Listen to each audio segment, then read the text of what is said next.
Drifter podcast. I'm Cultural Drifter, aka Joey. So, still getting everything kind of set up with the podcasting and stuff between this one and the Drifting Through Smoke that I do with my wife, Smoking Fox Says. But nothing real exciting happened this week. But there was something that I came across that I found pretty interesting, just because I'm a nerd and I like all sorts of weird shit. So this is a BuzzFeed article that I came across, and I will link the article in the blog post. But this is 13 facts about animal brains, right? Which I don't know what found it fascinating. So the first one is squids have donut-shaped brains. I don't even know how that works, what that looks like. I found that fast. Leeches have 32 brains. Now, I don't understand what the point of having that many brains is, but that's kind of crazy.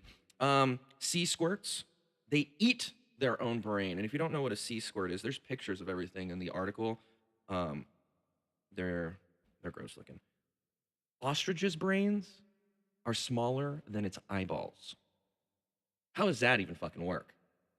Their brain, the thing that makes their whole body function on a regular basis, is smaller than their eyeballs.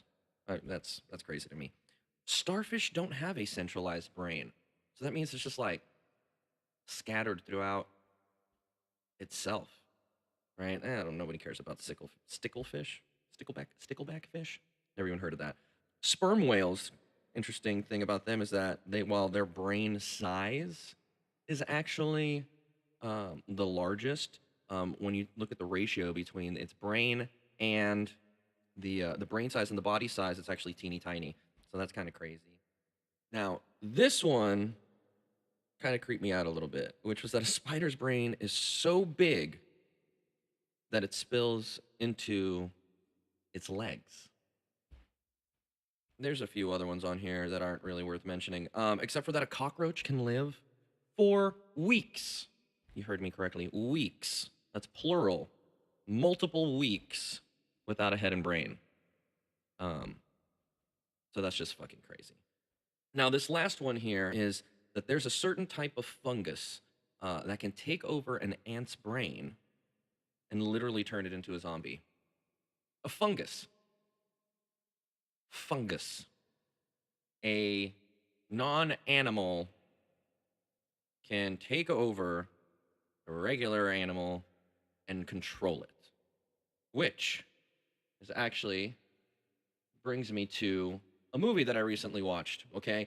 The Hallow. Now, it came out a couple of years ago, okay? But it is really, really interesting. It is I guess you could call it a B-rate uh, horror flick.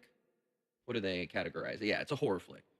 But the effects, holy mackerel, the makeup design and all that, it is incredible. It came out in 2015. There is not a there's not a well-known cast. You have Joseph. Yeah, no, you don't really have anyone that, at least that I have seen in other things. But the premise of this story is basically there's a family, and they move out into the middle of nowhere in Ireland, and the father of the family is some sort of, all we know is, tree scientist, and he's going into the woods to study what is happening with the trees. Now, the local people that have been living there are privy to this folklore of demonic creatures that live in the woods. The the family that the story's about, they don't necessarily believe that until it's a little too late. And boy, it was something. It was something to watch. I don't regret the hour and a half that I invested into this movie. It was something different, and it was super cool. So I highly recommend that.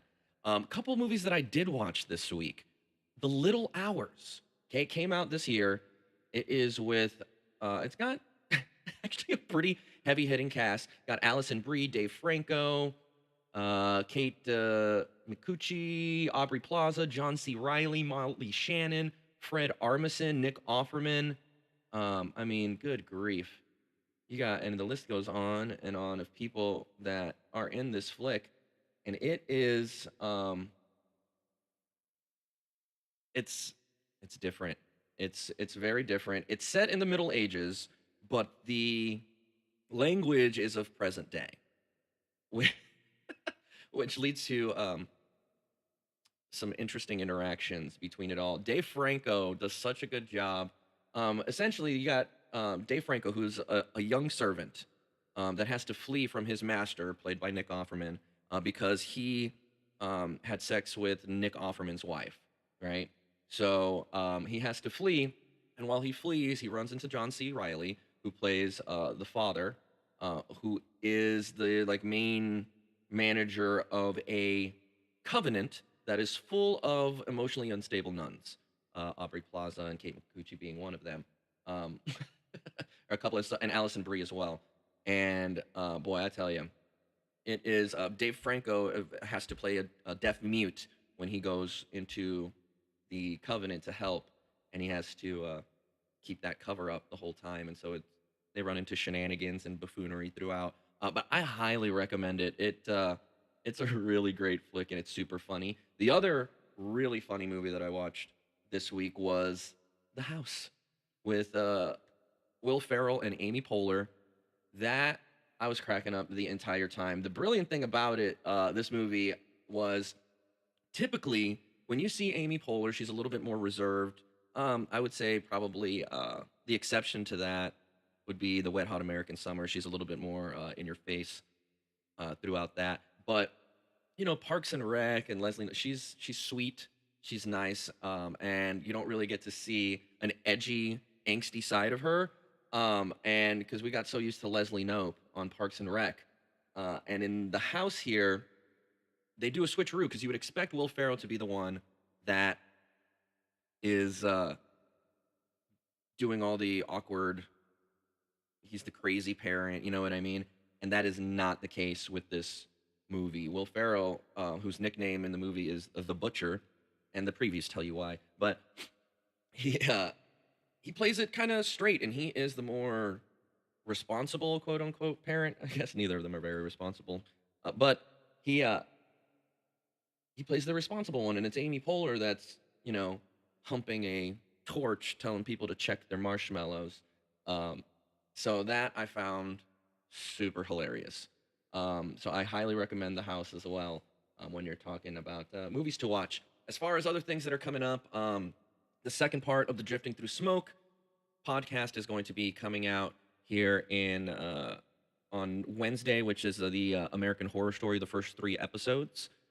We just recorded about Inception, so that'll be cool. And other than that, the last thing I want to leave you with is a new song. So my entire life, I have. I don't want to say I've. People have told me my entire life I've had selective hearing. I I maintain that it's because of all the performances that I did in high school with large speakers next to me with no ear protection. But I suppose that there's a part of me that once I focus in on something, like I'm in there, especially like if I'm watching a movie or a TV show, once it starts and I want to watch it, like I am focused in, I'm dialed in, I want to absorb the content that I was meant to. And then when people start talking or saying other stuff, I mean, people, I grew up with a little brother, I learned how to block it out. So unless I know that you're talking to me, I have no idea what's happening. And sometimes the thing that I'm watching is like behind you. So it looks like I'm looking at you, but I'm not. I'm paying attention to something else, and you should know that I have no idea what you're saying. Now, fortunately for me, is I'm pretty good at just making shit up. So normally, if I find out that you've asked me a question over something, I'll give some sort of general blanket statement that would work for just about anything, and or sometimes depending on the situation, I'll just be like, yeah, I will. I'll just be straight up. Yeah, didn't hear anything you said. Huh? What? So with that, That's what this song was was based on. Was the fact that I've always been told I have selective hearing, and it's not that I don't care what you have to say. It's not, especially when it comes to my wife. Sometimes she thinks that, maybe I don't care what she has to say. It's not true.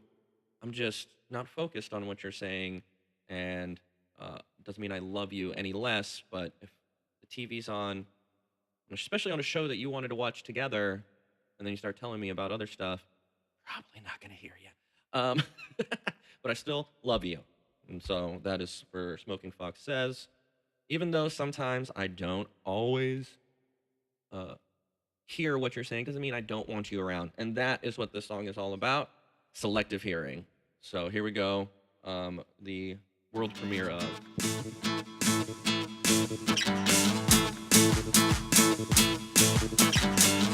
You said we needed more of this and that. I said I thought that girl, she looked like crap. You gave me your word, but none of them were heard. So sorry if I answer that I tell you it comes out absurd.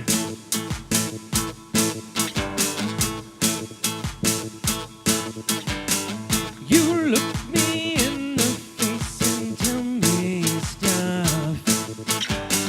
I'm looking back, but can you call my bluff? The sound that you're making, I can make out the tone, but if you ask me to repeat the words you said, the shit I moaned.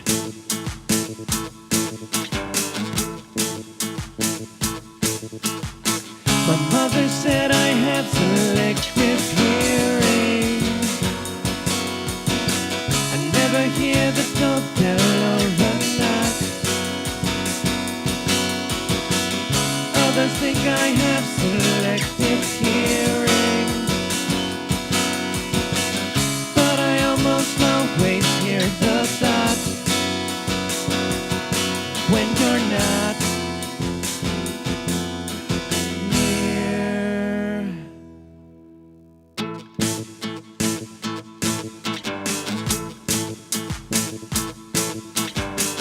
It's so damn hard some days to recognize if what you're saying is to edify, or is what you're saying have nothing to do with what we're saying or we're watching or we're talking about just out of the blue. My mother said I have selective hearing.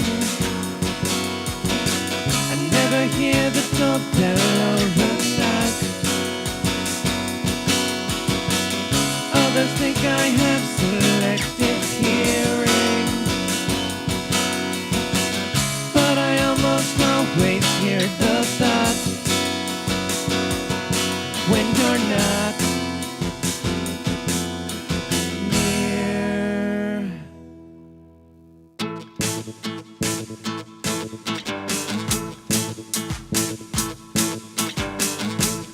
Alrighty, so that was selective hearing. I hope you guys enjoyed.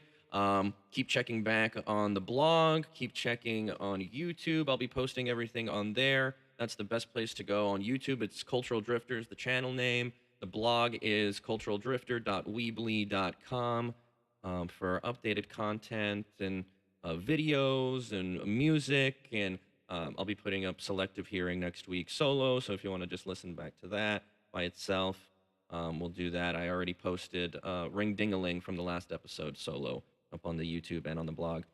So keep checking back. Thanks for joining and listening. If you want to hear me talk about anything or have a subject that you want to know a little bit more about but just don't feel like looking into it yourself, hit me up. Be more than happy to talk about shenanigans. That's what I do.